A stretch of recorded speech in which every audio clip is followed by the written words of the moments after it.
Bienvenue sur le podcast du site media24.fr, le média indépendant d'information sur l'économie, l'environnement et les sciences. Je suis votre journaliste et animateur. Aujourd'hui, j'accueille une spécialiste des sciences. Bonjour. Bonjour, ravi d'être là. Nous allons parler ensemble d'une avancée technologique assez marquante. Une étude britannique récente qui utilise l'intelligence artificielle pour essayer de mieux anticiper l'avenir des glaciers de l'Himalaya. Oui, un sujet fondamental. Fondamental parce que ça touche directement les ressources en eau pour près de 1,9 milliard de personnes. Cette étude vient du British Antarctic Survey. Alors pour commencer, peut-être rappeler pourquoi ces glaciers sont si importants. L'Himalaya, le Tibet, le Karakorum, on parle souvent du troisième pôle. Exactement. C'est la plus grande réserve de glace en dehors des pôles arctiques et antarctiques.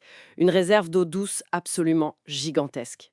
Et l'eau qui vient de la fonte l'été, elle alimente des fleuves majeurs, non? Tout à fait. Pensez à l'Indus, au Gange, au Brahmapoutre. Des fleuves qui sont vitaux pour des centaines de millions de personnes. Pour l'agriculture, l'énergie, l'eau potable. Mais voilà ce château d'eau, comme on l'appelle parfois. Il est menacé, le changement climatique, Oui, il accélère la fonte. On voit moins de neige. Les saisons sont perturbées. avec des conséquences directes.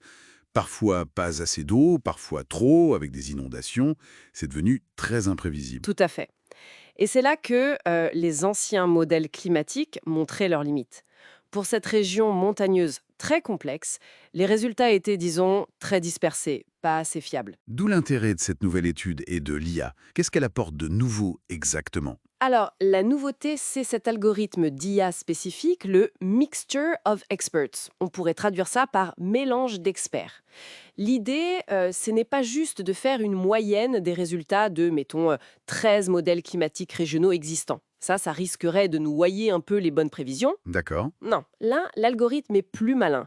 Il regarde comment chaque modèle a performé par le passé, dans des conditions données, et il va donner plus de poids, plus d'importance aux modèles qui ont été les meilleurs pour ces conditions-là. Une sorte de combinaison intelligente, donc. Voilà, c'est ça. On combine les forces de chacun. Et les résultats publiés en juillet 2025 montrent que ça marche. Ça améliore vraiment la précision des prévisions de précipitation, et ça, c'est essentiel pour l'eau. Vous dites vraiment? Les chiffres sont assez parlants, je crois. On parle d'une amélioration de 254% par rapport à un seul modèle. Oui, et de 32% par rapport à la méthode classique de la moyenne simple. 32%, ça peut paraître pas énorme comme ça, mais j'imagine que pour prévoir l'eau de tant de monde, c'est considérable. C'est très significatif, oui. Chaque gain de précision compte. Et concrètement, sur le terrain, ça change quoi? Comment ça aide les gens, les gestionnaires? Ça donne des outils bien plus précis pour la décision. On peut mieux voir quelles zones seront les plus touchées par les changements de pluie ou de neige. Ça aide par exemple à décider où construire un barrage ou s'il faut renforcer une digue. Des décisions qui coûtent cher et qui ont un impact humain fort. Donc, on cible mieux les interventions. Exactement. Et l'étude révèle aussi des choses intéressantes, des différences régionales qui étaient un peu cachées avant. Par exemple, à l'ouest, dans le Karakorum et l'Himalaya occidental, on s'attend à des étés peut-être plus humides. Mais, et c'est le point un peu inquiétant, les hivers seraient plus secs. Moins de neige en hiver, ouais. Ça, c'est pas bon pour recharger les glaciers. Justement, c'est un risque pour la ressource à long terme. Par contre, plus à l'est, sur le plateau tibétain et dans les montagnes Engduan, les hivers pourraient être plus neigeux. Cette neige en plus pourrait compenser un peu la fonte estivale. Ah, c'est intéressant ces contrastes. Très important. Comprendre ça, c'est essentiel pour gérer l'eau entre les pays, pour essayer d'anticiper les tensions. Ça a des impacts loin en aval jusqu'au Bangladesh. On passe donc d'une vision un peu générale à une carte beaucoup plus fine des risques. Pour les décideurs politiques, comment cet outil les aide plus précisément? Le gros avantage de ce modèle mélange d'experts, c'est qu'il est probabiliste. Il ne donne pas une seule prévision, mais une gamme de scénarios possibles. Avec un niveau de confiance pour chaque scénario? Voilà. Pour chaque zone, les décideurs savent si la prévision est solide ou s'il y a plus d'incertitudes.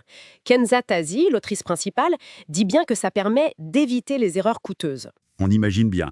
Mal placer une infrastructure, ça peut être dramatique. Tout à fait. Et l'étude regarde deux horizons.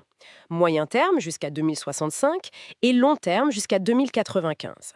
Ça permet d'ajuster les plans, que ce soit pour tout de suite ou pour dans très longtemps.